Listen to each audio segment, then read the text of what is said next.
మనుగడ కోటి అలలుగా పొంగు వరదల వేగాన పడిలేచు అలలకు తీపి కలలకు లేని అలసట నీకేలా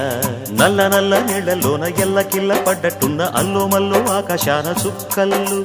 అమ్మాయంటి జాబిల్లమ్మ అబ్బాయంటి సూర్యుడమ్మ ఇంటి దీపాలవ్వాలంట దిక్కులు ఎవరికి వారే యమునకు నీరే రేవు నీరు నావదంట నావతోడు రేవుదంట పంచుకుంటే గోరువంక వాలగానే గోపురానికి స్వరాల గణగణ గంటలే మోగనేలా గోపబాలుడొచ్చినాక గోకులానికి పెదాల కిలకిలా పువ్వులే